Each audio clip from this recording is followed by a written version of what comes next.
molai liboso na ngai mokili ezobenda ngai kasi kolo na ngai tambolisa ngai wete nakoma. Amen. Alléluia.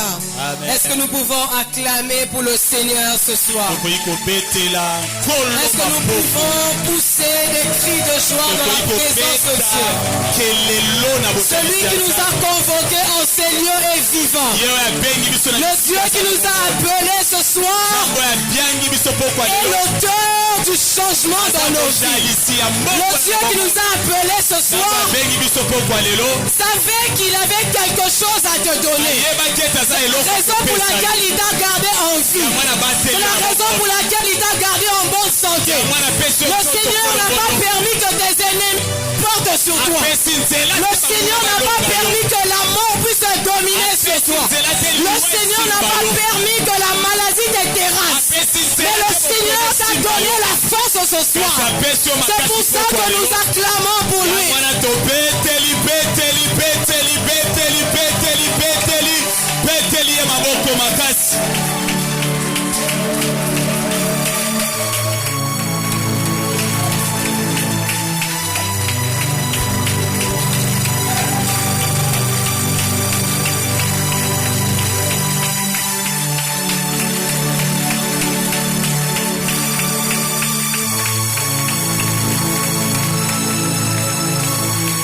Alléluia. Alléluia. Amen. C'est pour le Seigneur que nous sommes là ce soir. Ce n'est pas pour regarder un homme, c'est pour le Seigneur.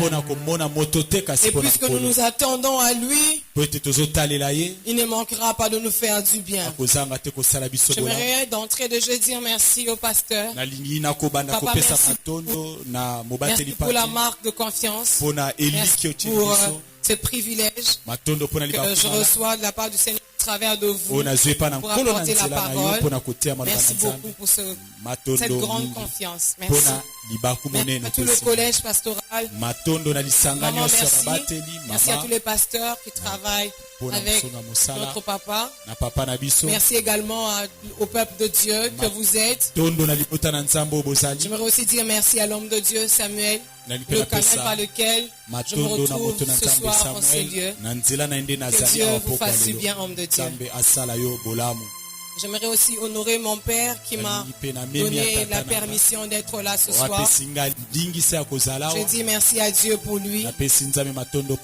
Alléluia. Amen. Amen. Amen. Mais il y a quelqu'un qui nous a inspiré des choses que nous allons dire ce soir. Il s'appelle le Saint-Esprit. Et je voudrais qu'on puisse aussi juste balancer nos mains comme ça. Pour dire Saint-Esprit, nous te saluons ce soir. Nous sommes disponibles pour toi ce soir.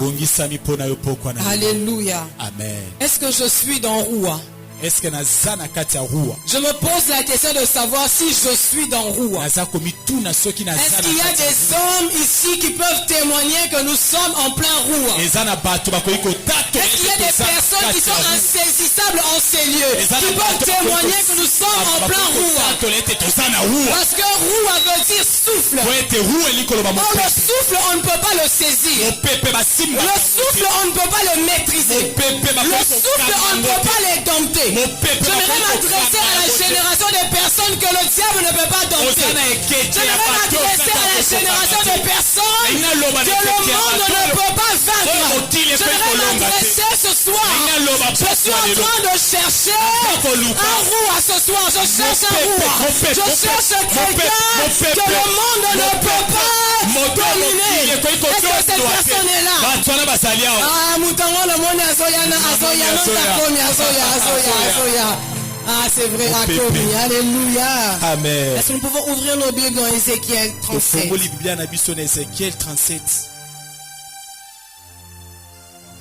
Ézéchiel 37. À partir du premier verset, le sous-thème qui m'a été donné s'intitule comme suit. J'entends le bruit d'un réveil. makelele to kelelo ya J'entends le bolamu bruit du réveil. nazoyoka kelelo ya bolamu. Alléluia. Amen. J'entends le bruit du réveil. nazoyoka kelelo ya bolamu. La main de l'Éternel fut sur moi. loboko na Et nzambe l'Éternel me transporta en esprit et me déposa dans le milieu d'une vallée remplie d'ossements. Il me fit passer auprès d'eux tout autour, et voici, ils étaient fort nombreux à la surface de la vallée, et ils étaient complètement secs. Il me dit, fils de l'homme, ces eaux pourront-ils revivre? Je répondis, Seigneur éternel, tu le sais. Il me dit, prophétise sur ces eaux et dis-leur, ossements desséchés, écoutez la parole de l'Éternel. Ainsi parle le Seigneur l'Éternel à ces eaux. Voici, je veux faire entrer en vous un esprit et vous vivrez. Je vous donnerai des nerfs, je ferai croître sur vous de la chair, je vous couvrirai de peau, je mettrai en vous un esprit et vous vivrez, et vous saurez que je suis l'Éternel. Je prophétisais selon l'ordre que j'avais reçu, et comme je prophétisais, il y eut un bruit. Et voici, il s'est fait un mouvement, et les eaux s'approchèrent les uns des autres.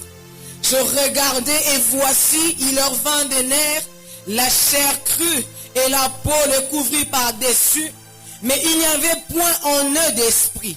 Il me dit, prophétise et parle à l'esprit. Prophétise, fils de l'homme, et dis à l'esprit, ainsi parle le Seigneur l'Éternel. Esprit, viens de 4 vents, souffle sur ces morts et qu'ils revivent. Je prophétisais selon l'ordre qu'il m'avait donné, et l'esprit entra en eux, et ils reprirent vie, et ils se tinrent sur leurs pieds. C'était une armée nombreuse, très nombreuse. Il me dit, fils de l'homme, ces eaux, c'est toute la maison d'Israël. Voici, ils disent, nos eaux sont desséchées, notre espérance est détruite, nous sommes perdus. Prophétise donc et dis-leur, ainsi parle le Seigneur l'Éternel. Voici, j'ouvrirai vos sépulcres, je vous ferai sortir de vos sépulcres, ô mon peuple, et je vous ramènerai dans le pays d'Israël. Et vous saurez que je suis l'Éternel lorsque j'ouvrirai vos sépulcres et que je vous ferai sortir de vos sépulcres, ô mon peuple. Je mettrai mon esprit en vous et vous vivrez. Je vous rétablirai dans votre pays et vous saurez que moi l'Éternel, j'ai parlé et agi, dit l'Éternel. Alléluia. En lisant Ézéchiel 37, nous pouvons observer que ce récit est en train de se passer dans une vallée. Dans cette vallée qui attire notre attention ce soir, Dieu y emmène son serviteur le prophète. Lorsque le prophète arrive à la vallée, le prophète est en train de constater les mêmes choses que Dieu constatait. Le prophète constate que la vallée était remplie d'ossements desséchés. Non seulement que la vallée était remplie d'ossements desséchés, mais cette vallée était remplie d'ossements qui étaient dispersés. Ce n'était pas seulement des ossements, mais c'était en plus d'être ossements, ils étaient dispersés. Mais lorsque l'homme de prophète voit cela, Dieu lui pose la question, si ces ossements étaient capables de revivre, le prophète qui est face à une réalité qui dépasse son entendement, le prophète qui à mon avis n'avait jamais à faire expérience à ce genre de situation, parce que sinon s'il avait déjà affronté ce genre de problème, il aurait dit à Dieu, ah Seigneur, et revivre. Mais même le prophète devant cette situation, il n'a pas su quoi répondre à Dieu parce que ça les dépassait. Alors pour lui, il a trouvé refuge que dans la volonté de Dieu et dans la toute puissance de Dieu. C'est comme ça qu'il va répondre à Dieu en lui disant, tu le sais Seigneur. En d'autres termes, que si jamais ça devait revivre, même moi je serais le premier à participer à ce genre d'expérience. J'aimerais être en train de dire à quelqu'un ce soir que parfois tu peux te retrouver dans une situation d'ossement desséché. Quelque chose que tu n'as jamais vécu avec Dieu dans ton parcours et dans ta marche avec lui, qui ressemble à une expérience qui dépasse son entendement.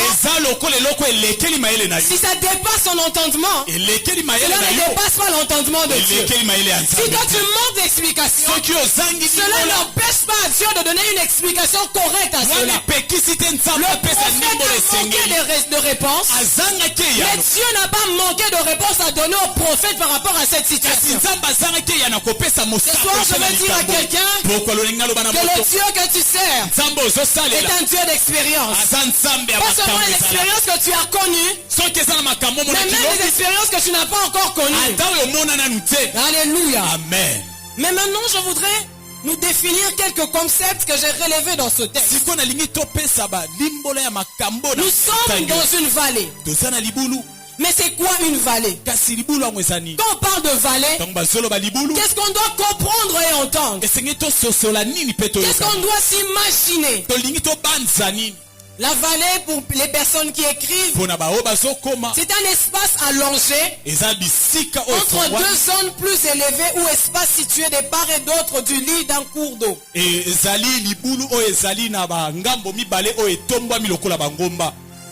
Merci beaucoup. On peut illustrer ça facilement. C'est qu'une vallée, souvent c'est un creux qui se forme entre deux montagnes. Ça veut dire qu'on a une montagne à gauche, une autre à droite, et l'espace ici, c'est un espace que l'on considérait comme vallée. Alléluia. Amen. Et souvent les vallées, c'était les endroits où les armées s'affrontaient. Deux peuples pouvaient se défier. Ils vont se donner rendez-vous dans deux montagnes différentes. Peuple X dit, moi je serai à la montagne Z. Peuple Y dit, je serai à la montagne 1. Mais on va livrer notre combat à la vallée. Ce qui explique que ceci, que l'on retrouve à la vallée des ossements desséchés. Ces ossements desséchés ne sont pas arrivés là-bas par hasard. Les ossements desséchés sont les résultats d'un combat, d'une bataille qui a eu en amont. Parce que les batailles et les combats s'est passé au milieu de la vallée. Alléluia. Amen. Alléluia. Amen. Mais lorsque je lis Ézéchiel 37, le Seigneur me permet de comprendre que la vallée, c'est aussi un endroit où on affronte les défis de la vie. Alléluia. Amen. La vallée, c'est aussi un endroit où on trouve les oubliés de la vie. Les personnes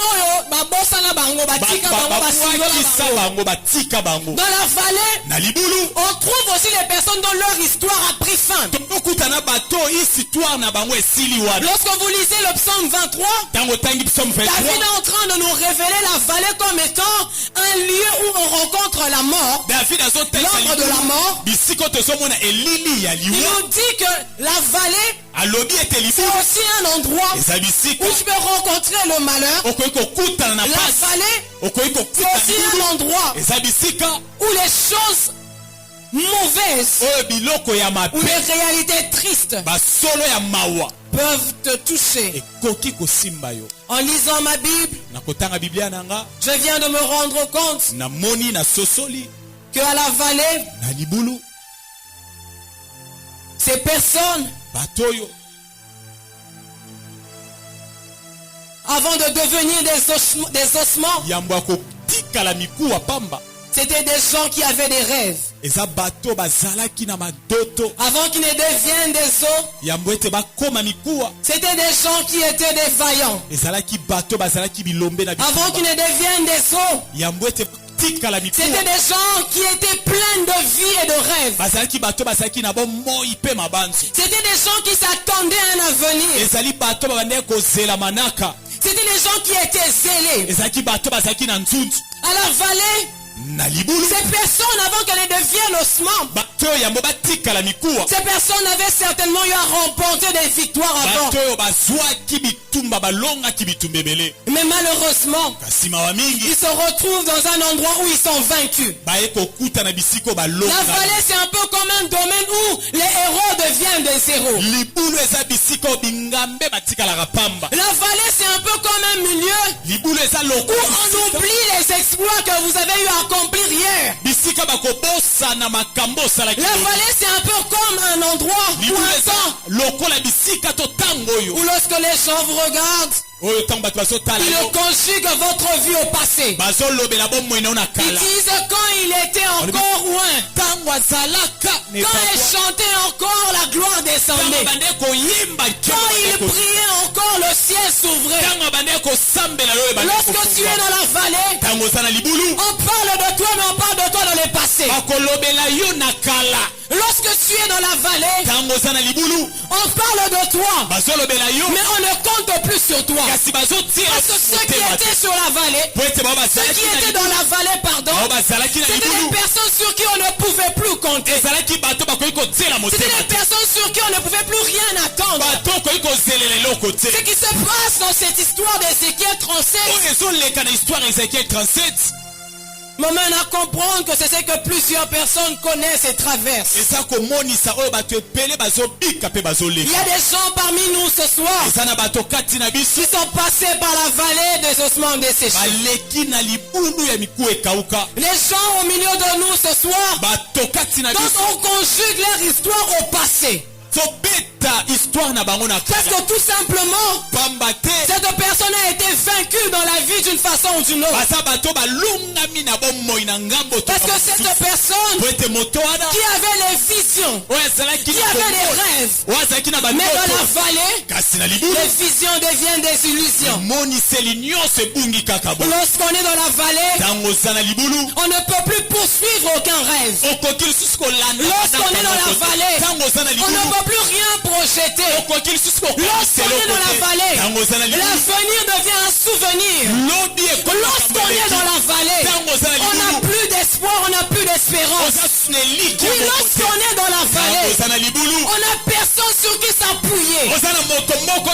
C'est ce qui s'est passé pour ces ossements. Il n'y avait personne.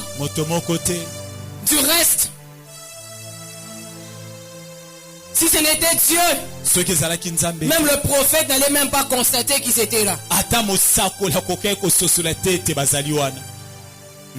Ce soir, j'aimerais m'adresser à quelqu'un. Que le Seigneur connaît ta vallée. Le Seigneur connaît ta situation. Le Seigneur sait qu'on ne compte plus sur toi. Le Seigneur sait qu'on n'attend plus rien de toi. Depuis que tu es tombé dans les péchés, on te regarde, on dit, sœur Wana, mais vraiment, elle n'est pas beau, vraiment, ma foute est si là, nyon surtout est longwa. À comment cas normal. Lorsqu'on regarde ta vie, on te conjugue au passé. Frère Wana,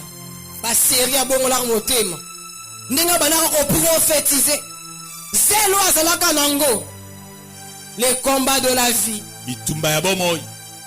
t'ont disqualifié. Mais ce soir, je me redire à quelqu'un, si les combats de la vie t'ont disqualifié, Dieu n'a pas encore changé d'avis sur toi. Si le combat du ministère t'ont disqualifié, Dieu n'a pas changé d'avis sur toi. Si les combats dans la vallée t'ont disqualifié, Dieu a encore un regard sur toi. Dieu a emmené le prophète parce que Dieu avait encore un regard sur les ossements desséchés. Ce soir, je me dire à quelqu'un, peu importe ton état, peu importe ta situation, peu importe où tu es assis, Dieu connaît ta situation et il s'intéresse à toi.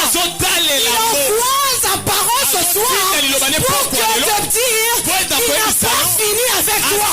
Les ossements desséchés étaient dans une situation où c'était la fin. Mais le Seigneur envoyait le prophète afin de dire, même si vous ne voyez pas de chemin, moi-même je vais être un chemin pour vous. Même si vous n'attendez plus rien, moi-même je vais être votre récompense. Ce soir, je m'adresse à quelqu'un qui n'a plus d'espérance, quelqu'un qui a abandonné ses rêves, quelqu'un qui a laissé tomber son avenir. N'abandonne pas tes projets, n'abandonne pas ta vision, n'abandonne pas tes rêves, parce que Dieu n'a pas fini avec toi.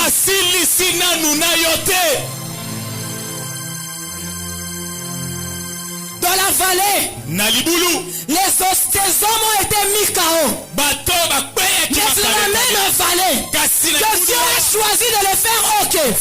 J'aimerais dire ceci à quelqu'un ce soir. Dans la même situation, dans la même entreprise, dans la même réalité, qui t'a mis KO, c'est que cette réalité ne savait pas. C'est qu'en te mettant KO, il te sélectionnait pour le secours de Dieu. En te mettant KO, il faisait de toi un potentiel candidat pour l'urgence divine. En te mettant KO, cette personne est en train de frayer un chemin pour que Dieu t'atteigne. Ce soir, Dieu va t'atteindre au nom de Jésus.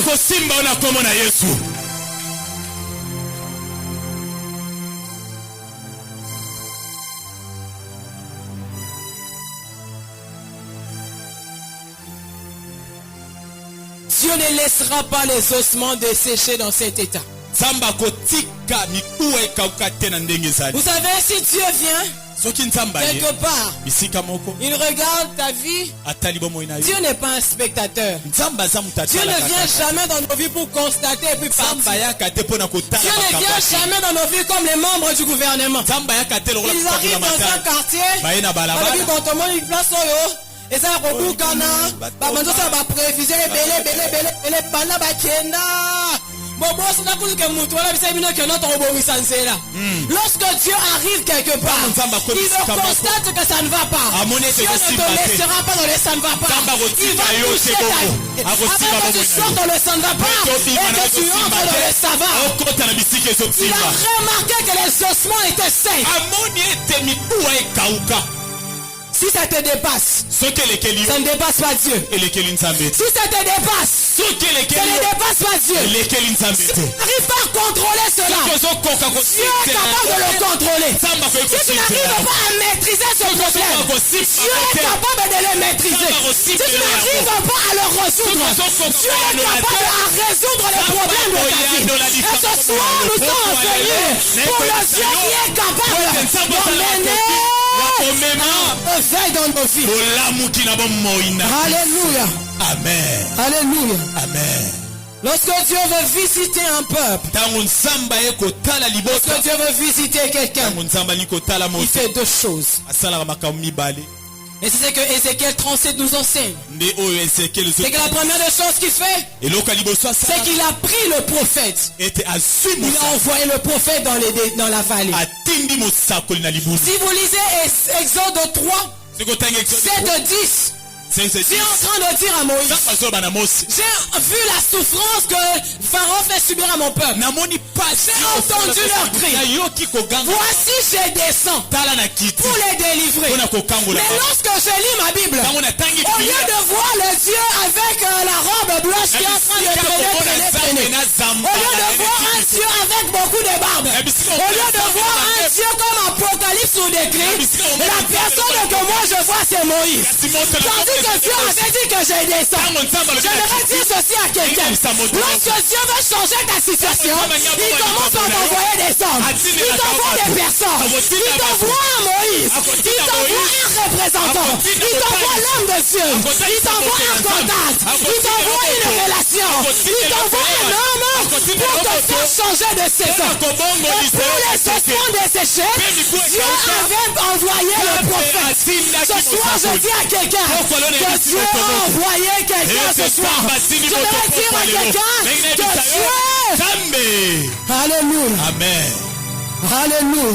Amen. Alléluia. Amen. Je prie que Dieu envoie des hommes dans ta vie. Je prie que Dieu envoie quelqu'un qui va te connecter à la société où tu dois travailler. Je prie ce soir que Dieu connecte ton commerce à ce partenaire qui va le booster pour que tu manges. Je prie ce soir que Dieu te permet de rencontrer l'homme qui va changer ton statut et ton état. Ce soir, je prie que Dieu puisse te dépêcher quelqu'un qui va venir jouer le rôle que Dieu a prévu dans ta vie. Et Dieu a envoyé le prophète. Alléluia. Amen. Il a envoyé le prophète. J'aimerais aussi dire ce soir, c'est vrai, Dieu enverra quelqu'un. Mais tu peux être aussi pour nous ce soir la personne que Dieu a envoyée. Tu peux être pour citer des lumières la personne que Dieu a envoyée. Afin que les défis financiers de l'église soient résolus. Alléluia. Afin que les défis de l'évangélisation, de la croissance de l'église soient résolus. Afin que les défis qu'il y a à l'église soient résolus. Tu peux être pour nous ce soir cette personne qui va emmener le changement. Mais Dieu n'envoie pas seulement un homme. Dieu envoie aussi la parole. Lorsque le prophète est arrivé, Dieu lui donne la parole. Dieu lui dit, prophétise sur ses ossements. Prophétiser dans son contexte, c'est ouvrir sa bouche et libérer les paroles que Dieu t'a données. Alléluia. Amen. Mais je me rends compte qu'il se passe trois choses. Trois choses se passent lorsque le prophète commence à exercer. La Bible me dit premièrement, et comme je prophétisais, il y eut un bruit. Mais est-ce qu'on a besoin du bruit, on a besoin du mouvement? Entre le bruit et le mouvement, qu'est-ce qui devait venir avant? Parce que nous sommes face aux ossements desséchés. Les ossements desséchés sont éparpillés. Est-ce qu'il faut le bruit, il faut le mouvement? J'aimerais dire ceci à quelqu'un. Le bruit doit toujours précéder le mouvement. Avant que le mouvement n'arrive, il faut que le bruit d'abord vienne. Et où est-ce que nous trouvons le bruit? Le bruit vient d'où? Pardon, permets-moi de te dire ceci. Que le bruit se cache dans la parole que Dieu a placée dans ta bouche. Le bruit qui va secouer tes ossements. Le bruit qui va secouer les ossements de ta vallée. Le bruit qui va emmener le mouvement est placé, caché dans la parole que Dieu a placée dans ta bouche. Avant que le prophète ne prophétise, rien ne s'est passé dans la vallée. C'est lorsque le prophète a ouvert sa bouche et qu'il a commencé à parler que le bruit est arrivé. J'aimerais dire ceci à quelqu'un. Si tu veux que le bruit arrive dans ta vie, alors ne reste plus calme. Ne t'inquiète plus. Libère la parole que Dieu t'a donnée. Libère la parole que Dieu t'a donnée. Défends des ossements desséchés. Libère la parole que Dieu t'a donnée. Alléluia. Amen. Alléluia. Amen.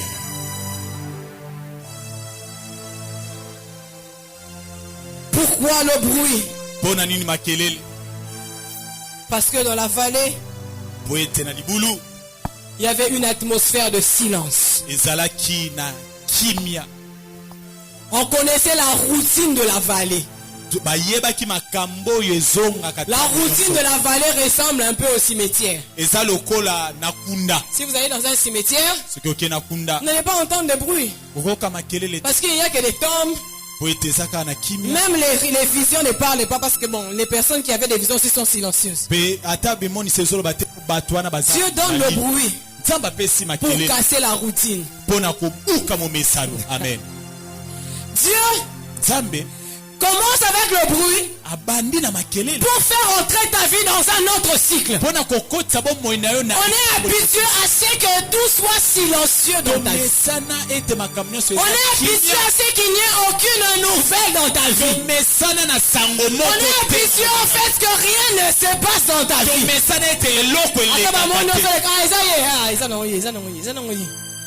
Mais ceux qui ne savent pas, mais Dieu prépare le bruit pour toi. Dieu prépare quelque chose qui va te faire sortir de la routine, qui va te faire sortir de l'anonymat, qui va te faire sortir du déjà vu. Ce soir, j'annonce sur quelqu'un que Dieu commence dans ta vie un cycle de bruit, que Dieu arrête dans ta vie la routine. Alléluia. Amen. Alléluia. Amen. Alléluia. Amen. Mais le bruit, pourquoi le bruit? Le bruit, c'est cette chose qui précède la visitation. Lorsque vous lisez un roi 17 ou 18, c'est 18. Avant qu'Élie ne voie la pluie, il a d'abord entendu le bruit de la pluie. Lorsqu'il est en train de parler en disant à son serviteur, va dire à Akab que la pluie va tomber, il n'avait pas vu la pluie, mais il avait entendu le bruit. Le bruit peut représenter le songe que tu es en train de faire, que tu t'es marié.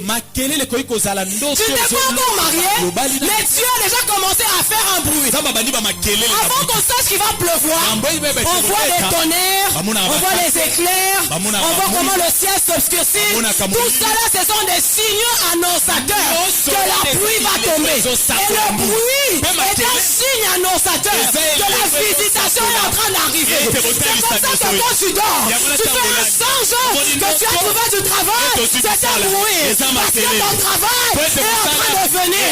Lorsque tu marches au cours de route, un homme de Dieu te dit, je te vois en train de monter. Le Seigneur est en train de toindre. C'est un bruit. Parce que Dieu a prévu de te visiter. Lorsque quelqu'un vient te dire que la saison est bonne, c'est un bruit. Parce que Dieu a prévu de te visiter. Le bruit, c'est la paix que tu ressens dans ton cœur en même temps ta poche est vide. Ça veut dire que la visitation financière est en train d'arriver. Le bruit, c'est la tranquillité que tu ressens quand tu dors. Ça veut dire que tu as le contrôle de ton lendemain. La visitation pour qu'il change ta vie est en train d'arriver. Le bruit, ce sont les paroles que tous ces hommes sont en train de recevoir pour toi. Mais je ne comprends pas. Tous ces jours-ci, quand on me dit, on a rêvé de toi. Tu roules dans une voiture. Mais dans la réalité, comme ça,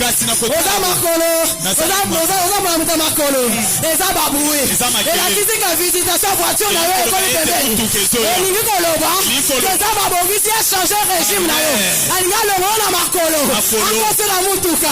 Mais moi je ne comprends pas. Qu'est-ce qui se passe? Quand on rêve de moi, on me dit qu'on m'a vu à Schengen, mais je n'ai pas de passeport. Peut-être que Dieu tout simplement le Dieu des cieux à qui appartient le ciel et la terre t'as déjà prévu pour Schengen. Déjà babroué, des signes annonçateurs avant que tu te prépares aux choses qui vont arriver. La visitation va arriver. La visitation va arriver. C'est comme ça que Dieu prend le soin de commencer à l'annoncer. Et lui savait que la pluie allait tomber. Mais déjà, j'entends le bruit, j'entends. Parce que c'est que j'entends, mes mains peuvent les voir et les toucher. Les choses que j'entends, ma main est capable de les toucher. Cet homme Jean, il monte dans Apocalypse. Il se met à pleurer. Comment toi tu viens dans une atmosphère où les gens sont dans la joie quand tu pleures?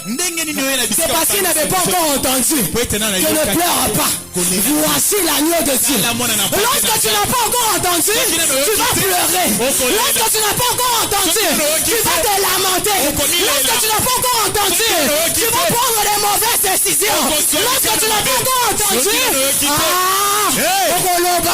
biso balisusu oyo tokotika bato je sais pour ça ni mais que dans la deuxième femme pana Lorsque Jean a écouté, le discours des gens a changé. L'attitude des gens a changé. Dieu est en train de te faire écouter ces choses. Afin que ton attitude change. Afin que tu ne pleures plus. Afin que tu ne pleures plus. Parce que l'agneau de Dieu, parce que celui qui nous a visités est disponible. Amen. Oh my God. Ta visitation est là. C'est comme ça que Dieu prend le soin d'envoyer le bruit. Alléluia. Amen. Alléluia. Amen. Alléluia. Amen. Hey. Oui. Même si je n'ai rien vu physiquement. Mais si j'ai entendu. Maman. Qui peut même me bouger? Qui peut même me changer de position? Si Dieu m'a dit que j'ai un travail, même si on a refusé mon CV, on a refusé employé pour fouler l'entreprise à Bino. Amen. Amen. L'entreprise à Bino, Amen.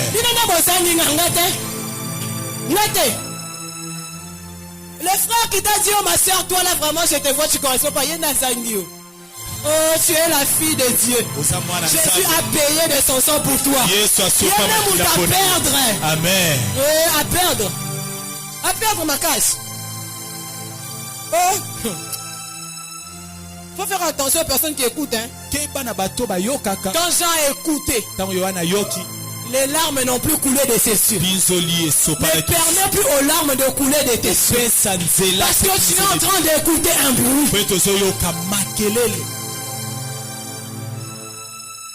Mais écoutez un autre pourquoi par rapport au bruit. Vous savez quand vous lisez Actes des Apôtres, le chapitre 2. Acte 2.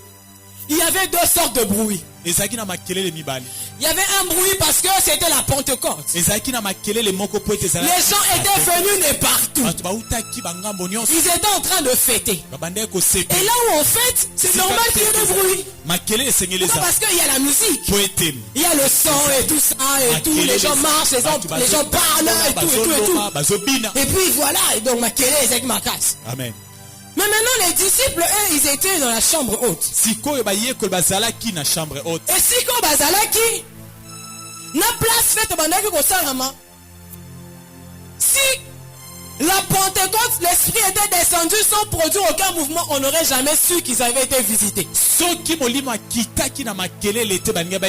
le bruit est donné, il est d'abord donné pour toi. Pour que toi tu te prépares. Pour que toi tu t'alignes. Pour que toi tu saches que Dieu est sur le point de faire quelque chose dans ta vie. Maintenant dans le sens de Actes des Apôtres, la Bible dit ceci. Est-ce qu'on peut le lire s'il vous plaît? Est-ce que nous pouvons le lire? Non, pardon, il faut qu'on les lise. Oh, ces bruits-là m'a fait du bien. Il faut qu'on les lise, Écoutez ce que la Bible dit. Le jour de la Pentecôte, ils étaient tous ensemble dans le même lieu. Tout à coup, il vint du ciel un bruit, comme celui d'un vent impétueux, et il remplit toute la maison où ils étaient. Le ciel était au courant que sur la terre il y avait un bruit. Mais le bruit de la terre n'était pas ce que le ciel avait envoyé. C'était un bruit des hommes. Et ce bruit-là ne pouvait pas emmener la naissance de quelque chose. Ce bruit-là ne pouvait pas faire en sorte que celui qui avait renié Christ se tienne et se lève comme un prédicateur. Le bruit qu'ils étaient en train de faire là dans la fête ne pouvait pas avoir une incidence sur ce que Jésus avait dit. C'est comme ça que Dieu a prévu de faire quelque chose. Dieu a aussi prévu le bruit, mais pas le bruit des hommes, pas le bruit de la fête. Dieu a prévu son bruit à lui. Pourquoi est-ce que Dieu aussi est venu visiter par rapport au bruit? Parce que Dieu voulait que les hommes sachent qu'à cet endroit-là, il y en train de faire quelque chose. La raison pour laquelle Dieu est en train de produire le bruit dans ta vie, c'est pour que les hommes sachent, c'est pour que le monde connaisse que Dieu est en train de te visiter. Il ne peut pas te visiter sans que le monde le sache. Ça me rappelle Elisabeth. Elisabeth avait fait beaucoup de temps de la stérilité, mais Dieu avait commencé un bruit dans sa vie. Elisabeth est tombée enceinte. Elisabeth a dit, je ne veux pas sortir, je vais rester à la maison. Mais Dieu crée un bruit chez Marie. Elisabeth s'est cachée, mais Marie a entendu un bruit. Marie a entendu que la visitation était arrivée dans la vie de quelqu'un. Marie a quitté sa vie. Elle est venue constater que celle qui n'était pas capable d'enfanter, celle qui était vieille, et en son 6e mois, Dieu est en train de produire le bruit dans ta vie, afin que ceux qui sont venus à la fête se rendent compte qu'il est en train de te visiter. Quand tu vas te marier, tu ne vas pas te marier sous silence. Quand tu vas te marier, on va te publier sur les réseaux sociaux. On va te publier dans ma statue, on va te publier dans ma story. Parce qu'il faut que Dieu, les hommes sachent. La personne là, qu'on pensait que Dieu l'a visité. Dieu emmène le bruit pour que l'on sache que Dieu a commencé quelque chose dans ta vie. Il fallait que le prophète sache que Dieu avait commencé quelque chose dans la vallée. Et Dieu a envoyé le bruit. Ce soir, je suis en train de dire à quelqu'un que Dieu se souviendra de toi. Dieu va se souvenir de tes prières. Dieu va se souvenir de tes autels. Et il enverra un bruit. Cette fois-ci, ce bruit ne sera pas pour t'informer, mais ce bruit sera pour attester que ce que j'avais dit, c'est ce que j'accomplis, c'est ce que je manifeste, c'est ce que je manifeste. Le bruit prépare le chemin de la visitation que tes yeux verront. Le bruit prépare le chemin de la visitation que tes yeux verront. Jésus, quand il parlait du Saint-Esprit, les autres personnes n'avaient pas entendu. Il y a des paroles que Dieu t'a données dans le secret que nous ne connaissons pas. Il y a des paroles que Dieu t'a données quand tu étais à genoux que nous ne savons pas. C'est un peu comme lorsqu'il parlait à ses disciples dans Acte 1. Avant qu'ils ne mentent, il leur parlait. Pendant qu'il leur parlait, il y avait beaucoup de gens qui n'étaient pas là, qui n'avaient pas entendu, qui ne savaient pas que le ciel avait programmé une visitation sur la terre pour les disciples. Mais il fallait qu'il y ait ce bruit. Il fallait que le Saint-Esprit descende dans la vague, dans le vague d'un bruit, pour que les choses que tu avais entendues en public soient révélées, en secret soient révélées en public. Dieu envoie le bruit pour que ce que tu as entendu là où personne n'était soit manifesté aux yeux et aux vues de tout le monde. Ces personnes qui avaient vu Pierre autrefois comme étant quelqu'un qui régnait Christ, devaient le voir.